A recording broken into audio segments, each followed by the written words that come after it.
বাড়িতে ঈদ বৃষ্টির ঝর্ণা হয়েছিল, সারা পশ্চিমবঙ্গের মানুষ দেখতে পেয়ে গেল। আপনি ফুরফুরাই থেকে দেখতে পেলেন না, তাহলে অন্ধরা বাংলার মানুষ নয়, অন্ধরা বাংলার মানুষ হয়নি।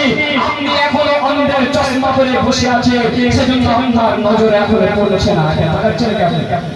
এবার তো লাগছে আপনাদের? আওয়াজ করে বলে, আপনারা কি ভয় খেয়ে গেলেন নাকি? ভয় করেন কাকে? তুলে তুলে চেঁচিয়ে বলেন ভয় করেন কাকে? পিছনের গুলো হাত তুলছে, এখনো নেতাকে ভয় করে নাকি? পুলিশকে ভয় করে, নেতা মন্ত্রীকে ভয় করে, পিঠটাকে ভয় করে, কাকে ভয় করেন মুসলমান?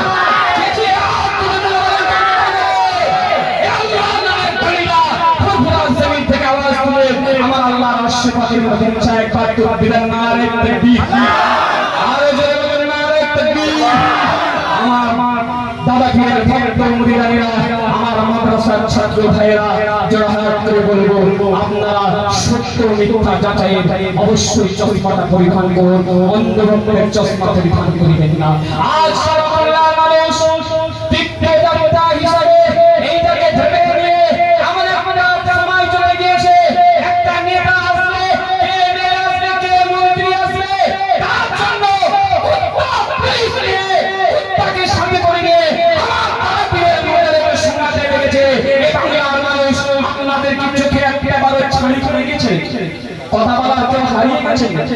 এর আগে কি নেতা মন্ত্রীরা ফুরফুরায় আসে না? এর আগে কি কোনো পুলিশ, এর আগে কি কোনো মুখ্যমন্ত্রীর দরবারে আসে না? শুধু সামান্য একটা নেতা, ওর মতো নেতা না আসলেও হবে, তার মতো নেতা না আসলেও হবে। আমার দাদা পীরের আওলাদের ক্ষতি হয়ে যাবে না, ফুরফুরা দরবারের নামে কমজোরি থাকবে না, আমার দাদা পীরের ভক্তদের কোনো কমজোরি থাকবে না। দরকার তার জন্য আমার দাদা পীরের রোজা শরীফে, মাজার শরীফে কুত্তাকে দিয়ে শুকিয়ে চলেছিল, কুত্তাকে দিয়ে শুকিয়ে শুকিয়ে পরীক্ষা করেছিল। যদি এত ভয় আসবি কেন ফুরফুরায়? যদি কলিজায় এত ভয় থাকে কেন তুই ফুরফুরায় আসবি?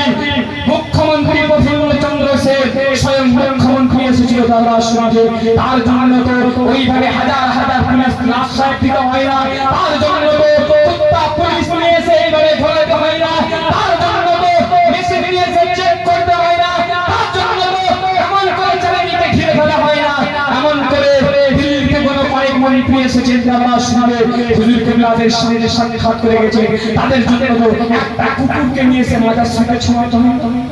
এই কথা খারাপ লাগছে আপনাদের? কোনদিন দেখেছেন?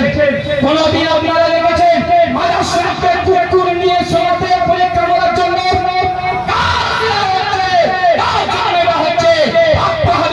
যতদিন আপনি চুরি করে বসে থাকবেন, ভয় করে চলবেন, যতদিন আপনার মুখটা বন্ধ রাখবেন, ততদিন আপনাকে ভয় দেখিয়ে চেপে রাখা হবে। আওয়াজ করুন, দাদা হুজুর শুধু দাদা পীরের আওলাদদের একার নয়, দাদা পীর সাহেব শুধু দাদা পীরের আওলাদদের একার নয়। দাদা হুজুর বলেছিলেন আমার রক্তের সম্পর্ক যেমন, আমার আওলাদ, আমার ভালোবাসার ভক্ত মুরিদানরা হলো একটা কালবি আওলাদ। জেনে বলুন, আরো জেনে বলুন, তারা আপনারা কি দাদা পীরের সন্তান নয়? আপনার দাদা পীরের মাজারে কুকুর নিয়ে এসে চেক হচ্ছে, আপনার দাদা পীরের মাজারে এমন করে কি হতে লেগেছে, শেষটা হতে লেগেছে, তিনি দাঁড়িয়ে আছে তীর্থভূমি, তীর্থভূমি। যদি আগে আপনার জানা না থাকে তাহলে একজন বিজ্ঞ মানুষকে কেন জানিয়ে নেবেন না? কেন জেনে নেবেন না তীর্থভূমিটা দেখা যাবে কিনা? আপনার দাদা পীর, আপনার পীর, আপনার আব্বাজান